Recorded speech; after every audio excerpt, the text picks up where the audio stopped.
शुरू करें। तो आज ईद का त्यौहार है, तो इस ईद के त्यौहार पर मैं आपके माध्यम से सभी को बहुत बहुत बधाई और शुभकामना देता हूं। दूसरा, आज के इस पत्रकार वार्ता में मुख्य रूप से जिसलिए आप लोगों को बुलाकर मैंने जो बताना चाह रहा हूं मैं, कि जैसे हम देख रहे हैं कल मानसून सत्र केंद्र यानी संसदीय सत्र जो शुरू हो गया है, और उसमें कल के घटनाक्रम से जो चीजें निकल करके आई वो बहुत ही एक प्रकार की चिंता पैदा करने वाली हैं, बहुत ही एक प्रकार से ध्यान आकर्षण करने वाली है। इस बार के मानसून सत्र में आखिर संकेत पहले मिलते हैं कि किन किन बातों को लेकर के चीजें आगे बढ़ेंगी। तो ऐसा माना जा रहा है कि इस बार किसानों के लिए, युवाओं के लिए, महिलाओं के लिए, पिछड़े वर्ग के लिए कुछ योजनाओं पर चर्चा जरूर लोकसभा के सेशन में होनी थी, होनी भी है अभी, और उसमें कई प्रकार की बातें उनके अधिकार क्षेत्र को बढ़ाने के लिए आने वाली है, ऐसा जो पहले से इंगित है। लेकिन विरोधी पक्ष कांग्रेस का एक हमेशा एक टारगेट रहा है कि कभी भी देश में कोई अच्छी बात होने की संभावना हो तो उससे पहले कुछ ताकतों के साथ मिल करके उन चीजों को कैसे डिरेल करना है, प्रारंभ में ही उसके ऊपर कोई ना कोई प्रश्न चिन्ह खड़ा कर दिया जाए।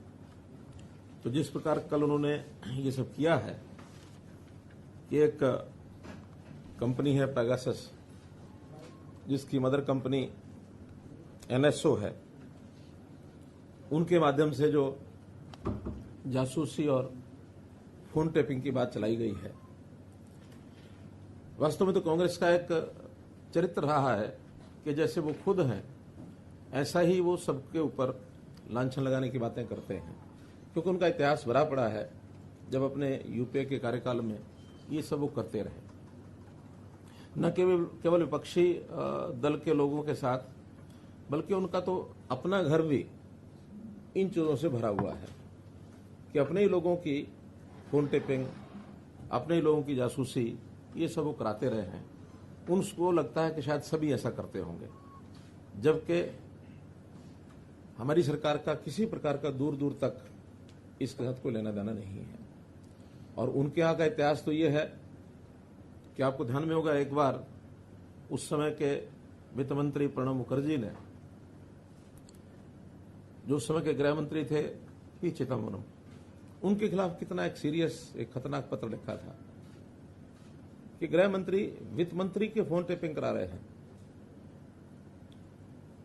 कैसे चंद्रशेखर की सरकार को दो जासूसों की कहानी बनाकर कैसे गिरा दिया गया। कांग्रेस ने अपना समर्थन वापस ले लिया था। 9000 लोगों की ऐसी एक लिस्ट है जो यूपीए के समय जिन लोगों की फोन टेपिंग होती रही, 9000। तो ये इतिहास भरा पड़ा है उनका, क्योंकि उनको किसी पर भरोसा ही नहीं रहता है। लोकतांत्रिक तरीकों से चीजों को चलाने का उनका विश्वास नहीं है। लोकतंत्र की हत्या कैसे की जाती है, ये इमरजेंसी में हमने देखा है। ये भी उसी कांग्रेस के कारनामों की एक उदाहरण है। तो इसलिए जासूसी में उन्होंने अपने जो साथी उनके थे, चाहे वो सीताराम येचुरी वामपंथी नेता हैं, जयललिता हैं, चंद्रबाबू नायडू हैं, ममता बनर्जी हैं, उनके फोन टेपिंग ये उन्होंने कराई। इनकी शिकायतें रही हमेशा। जब न्यूक्लियर डील था उस समय अमर सिंह की फोन टेप कॉल्स ये इन्होंने कराई है। अमर सिंह ने खुलकर शिकायतें की कि मेरे फोन कॉल्स को टेप किया जा रहा है। तो ये इनकी संस्कृति रही है, इस संस्कृति से बाहर नहीं निकले हैं। और जब भी कोई, इनका टाइमिंग बड़ा सेट होता है। इस टाइमिंग में जब इनको लगता है कि आज हमें और कुछ नहीं मिल रहा, क्योंकि इस समय नरेंद्र मोदी जी का जिस प्रकार का पिछले 7 साल से 8 साल से कार्यकाल जो अब पूरा हो रहा है, इसमें इनको कुछ नहीं मिला है। जनता हित की, राष्ट्रवादी विचारधारा की एक सरकार चल रही है, और इसमें खास करके वो भी जब षड्यंत्र रचते तो विदेशी सहायता लेकर रचते हैं। यानी अब ये अगर हम पेगासस देखें तो एक दिन पहले 18 तारीख को एक स्टोरी ये लीक कराई जाती है द वायर के माध्यम से, और ये द वायर भी ये वामपंथी पत्र है, वामपंथियों का एक इस प्रकार का एक बना हुआ है नक्सस। और उससे पहले कुछ दिन पहले यूरोप के अंदर एमनेस्टी नाम की जो संस्था है वो अपने वेबसाइट के ऊपर इन कहानियों को चलाती है। एमनेस्टी ने वहां से छापा, यहां वायर ने पकड़ लिया, और वायर ने उठा करके ये विषय उड़ा दिया कि यहां तो पता नहीं कितने लोगों की सारी फोन टेपिंग हो रही है और उनके मंसूबे जो किए जा रहे हैं। हमको क्या जरूरत है इनके फोन टेपिंग करने की, क्योंकि तो बिना फोन टेपिंग ही जनता में जो बोल देते हैं वही इतना हास्यास्पद होता है कि उसी का जो इनको खामियाजा भुगतना पड़ता है। तो हमको इनके अंदर की बातें ज्यादा निकालने की जरूरत होती नहीं है, ये बहुत कुछ वैसे ही बोल जाते हैं। और इस सारी स्टोरी की सत्यता तो, ऑथेंटिसिटी तो हम इस बात से दान कर सकते हैं, ये एमनेस्टी संस्था ये इंटरनेशनल है, तो इंटरनेशनल संस्था की अपने जो उनके जिसको कहना चाहिए उनकी अपनी विश्वसनीयता, उसके ऊपर प्रश्न चिन्ह है। एमनेस्टी जब भी भारत में आकर के काम करने लगी तो इनसे पूछा गया कि आप ये सब काम करते हैं, आपने सोर्स ऑफ फंडिंग ये बताओ। तो इन्होंने सोर्स ऑफ फंडिंग बताने के बजाय ये कह करके कि भारत में काम करना बड़ा मुश्किल है, यहां से बिस्तर बोरी लग जाओ, और ये एमनेस्टी बिस्तर बोरिया बांध के चली गई। तो जो संस्था अपने सोर्स ऑफ फंडिंग नहीं बता सकती, उसकी कहानी के ऊपर विश्वास कैसे किया जा सकता है? इसका मतलब कहीं ना कहीं इनके सबके तार ऐसी संस्थाओं से जुड़े हैं जो भारत देश की इमेज को खराब करना चाहते हैं। कांग्रेस के ऊपर मेरा सीधा आरोप है, कोई ऐसी बात हमारे खिलाफ कहें, नरेंद्र मोदी जी के खिलाफ कहें या केंद्र सरकार के खिलाफ कहें, जिसका कम से कम देश की जो हमारी संप्रभुता है, देश का जो हमारा मान सम्मान है, उसका तो ध्यान रखें।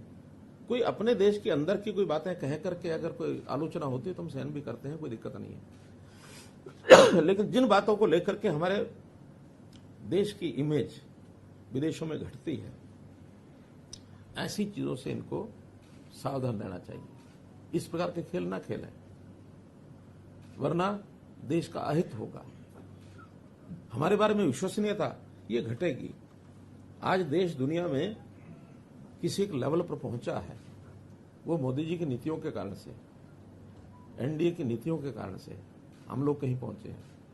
लेकिन उसको धरातल पर न उतरने देने के लिए, उसको बदनाम करने के लिए जिस प्रकार की कहानियां ये बनाते हैं, तो इन कहानियों को जैसा ये कर रहे हैं इसकी मैं निंदा करता हूं।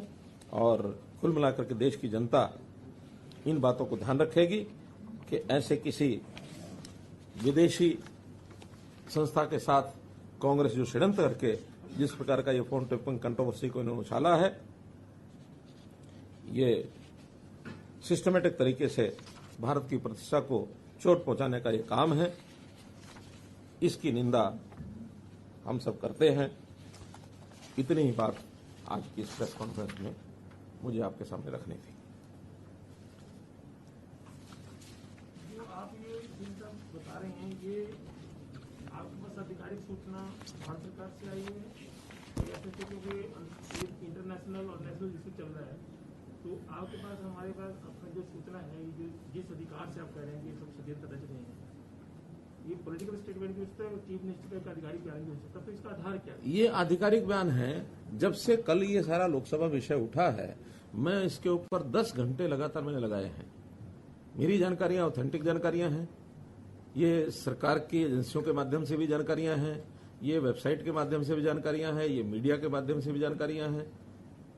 सभी सोर्सेज से जानकारियों के आधार पर मैं कह रहा हूं, चूंकि जब एमनेस्टी इंटरनेशनल भारत में आया, उनसे भारत सरकार ने पूछा कि आपके सोर्स ऑफ फंडिंग क्या है। उन्होंने बताया नहीं, बल्कि अपना बिस्तर बोरी लाद करके चले गए। ये तो फैक्ट है। इस फैक्ट के अंदर मुझे कोई अनुमान नहीं लगाना है। कांग्रेस का जो इतिहास है पिछला, वो सारा फैक्ट है। चंद्रशेखर सरकार गिरी कि नहीं गिरी? 2 जासूसों के जासूसी के कारण से गिरी ना। हरियाणा पुलिस के जासूसों के ऊपर ये ब्लेम लगाया गया क्योंकि कांग्रेस को समर्थन वापस लेना था। आखिर प्राइम मिनिस्टर के घर के बाहर 2 सीआईडी वाले मिल जाएंगे तो इससे सरकार गिरती है क्या? सीआईडी वालों के अपने काम है, करते हैं। अब मेरे बगल में सीआईडी चीफ बैठे हैं, तो इसका क्या मैं क्या कहूं कि भी ये सब सीआईडी करने आए हैं यहाँ? पर इनको आप साथ में लेकर कोई मकसद तो है? मकसद तो यह है कि इनकी जानकारियां बहुत ज्यादा हैं। इनकी जानकारियां, सीआईडी का काम होता है जानकारियां रखना, और जानकारियां मैंने इनसे भी ली हैं।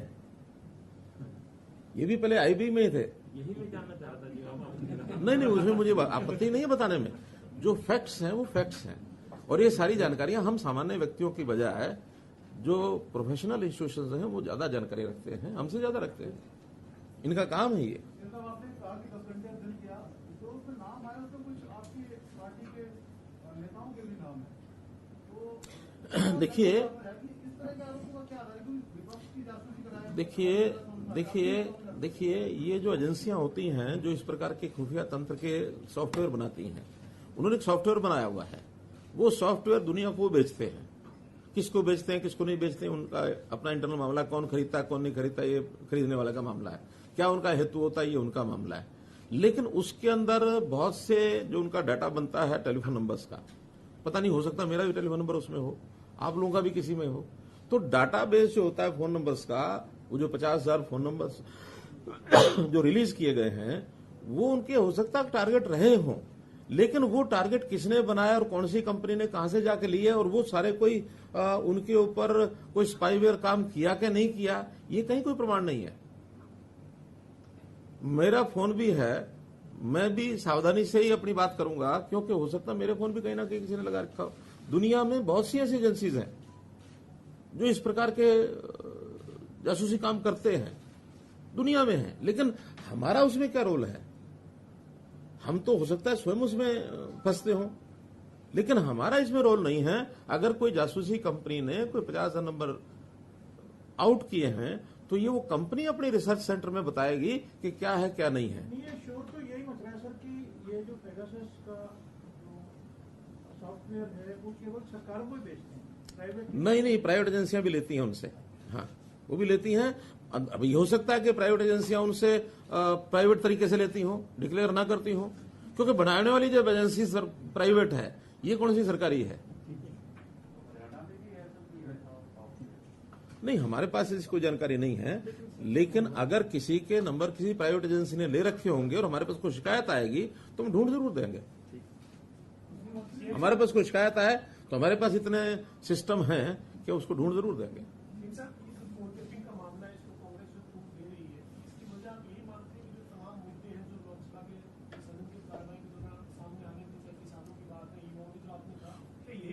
उनको कैसे ओवरशैडो किया जाए, उनके ऊपर कैसे एक ऐसा मुद्दा डाल दिया जाए जिसके अंदर चर्चा चलती रहे और बाकी सारे विषय गौण हो जाए।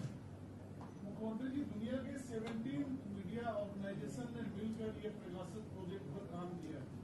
ये आपका मानना है कि ये सारे वामपंथी विचारधारा से जुड़े हुए हैं? उसमें वायर एक है।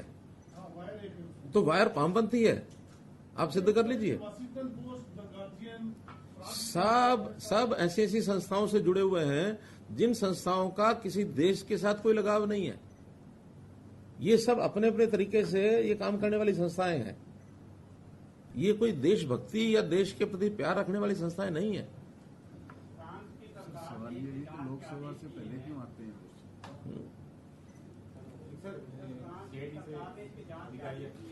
हाँ, क्या करें? हाँ,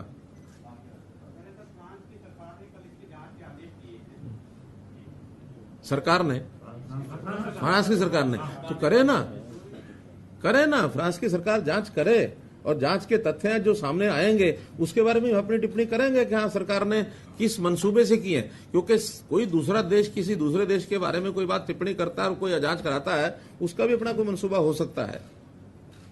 हमारे अपने देश की एजेंसी पर तो हम भरोसा करेंगे, लेकिन बाहर की एजेंसी के ऊपर हम एकदम को भरोसा करने की बात नहीं है। जब चीजें तथ्य सामने आएंगे तब देखेंगे। और देखिए, इन सारी बातों का एक जो मुख्य बात है, मान लो ये विषय था भी सही, कोई ऐसा असल में तो कोई है नहीं, लेकिन इसकी कोई विषय को उठाना ही था तो ये 20 दिन पहले, महीना पहले, 2 महीने पहले, 15 दिन पहले क्यों नहीं हुआ? विषय तो ये सालों से चल रहा है। ये कंपनी 2018 से ये काम कर रही है। विधानसभा का, लोकसभा का सत्र शुरू हुआ उससे 1 दिन पहले इस विषय को उठाने का हेतु क्या है? ताकि हमें शोर मचाने के लिए कोई मुद्दा मिल जाए। क्योंकि सब तो जरूरी नहीं कि 10 घंटे का समय लगाएंगे, जैसा आज मैं अथॉरिटेटिव बोल रहा हूं, ऐसे सब लोग 10-10 घंटे का समय लगाएंगे और फिर जाके बोलेंगे। लोकसभा में हर प्रकार के लोग बैठे हैं, अब उनको अपनी बात को ऐसे बताने के लिए कि हाँ भी हम बहुत बड़ा कुछ कर लिया हमने और उसके कारण से शोर मचाना और विधानसभा का लोकसभा को न चलने देना। क्योंकि पहले भी कई किस्से ऐसे आए हैं जब किसी मुद्दे को पकड़ते हैं लोकसभा को कितने दिन अवरोध डालना।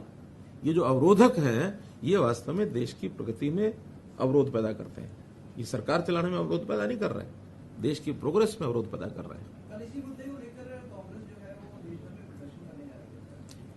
नहीं तो करेगी तो उनको जवाब मिलेगा। लोकतंत्र तरीके में प्रदर्शन करें, प्रदर्शन करना अधिकार है सबका, लेकिन प्रदर्शन करने में जो कहेंगे उसका जवाब तो हम देंगे ही। लोगों को लोक जागरण तो तभी होता है जब लोगों में ये सारी बातें जाएंगी। आखिर मुझे प्रेस कॉन्फ्रेंस करने का हेतु क्यों ध्यान में आया? इसलिए कि इन विषयों की जानकारी आपके माध्यम से लोगों को मिले, लोगों का जागरण हो कि कांग्रेस क्या करती है। कांग्रेस की काली करतूतें ये कभी भी कामयाब नहीं होंगे, न ये देश में होंगे न ये हरियाणा में होंगे। हरियाणा की बात बताता हूं आपको। अब CMEI क्या है संस्था? CMIE हर बार ये पिछले 1.5 साल से 2 साल से कि बेरोजगारी 29% हो गई, बेरोजगारी 35% हो गई, बेरोजगारी 36% हो गई। और हमने कहा कि सेल्फ डिक्लेयर्ड, जिन लोगों ने डिक्लेयर किया कि मैं बेरोजगार हूं, वो 6.1 है। हमारे पास तो अब क्योंकि हमने तरीका खोज लिया अपना, ये तो सैंपल इकट्ठा करते होंगे CMIE वाले, तो 2000 सैंपल ले लिए, उसमें कुछ रिटायर्ड लोगों भी डाल लिया, कुछ और। अब रिटायर्ड आदमी क्या कहेगा मैं रोजगार वाला हूं? 60 साल से ऊपर के आदमी का तो पूछने का कारण ही नहीं है। बेरोजगारी होती है 18 साल से 60 साल के बीच में, रादर 18 से 58। ये जो 40 वर्ष का जो कार्यकाल है किसी का, इसमें रोजगार है कि बेरोजगार है, इन्हीं का मूल्यांकन होता है। अब 75 साल के आदमी को आप कहेंगे क्या बेरोजगार है कि रोजगार है? कोई अर्थ है? या किसी स्कूल कॉलेज विद्यार्थियों को कहेंगे रोजगार है कि बेरोजगार है? कोई अर्थ है उसका? कोई अर्थ नहीं। आपको मंत्री तो कह सकते हैं रोजगार मिला होगा। कुल मिलाकर सेल्फ डिक्लेयर्ड लोगों ने 6.1% लोगों ने कहा कि हाँ मैं बेरोजगार हूं, और मानते हैं 3 से 5% बेरोजगारी हर एक देश में, हर एक प्रांत में, हर जगह रहेगी। इसी विषय में CMI वाले विषय में बोलना चाह रहा था कि मैं बहुत जल्दी फिर मिलने वाला हूं, साहब फिर करेंगे। पाकिस्तान के प्रधानमंत्री की भी जासूसी हुई है, उनका आरोप है कि इंडिया की बात करें। मेरा कहना है कि हमें तो अपने बारे में विचार करना चाहिए कि हमारे देश के अंदर कौन क्या खेल खेल रहे हैं। आखिर चाहे पॉलिटिकल पार्टियां हों, चाहे इंडिविजुअल्स हों, चाहे कंपनीज हों, चाहे समूह हों, कोई भी हो, देश हित को जरूर सर्वोपरि रखना चाहिए, देश हित के खिलाफ नहीं जाना चाहिए। और आज का ये जो विषय मैं बता रहा हूं, ये देश की प्रतिष्ठा को एक चोट पहुंचाने वाला विषय है। इस ओर जरूर आप यानी जनता को बताएं, अपने साधनों से बताएं। इतनी बात मुझे कहनी है। बहुत बहुत धन्यवाद।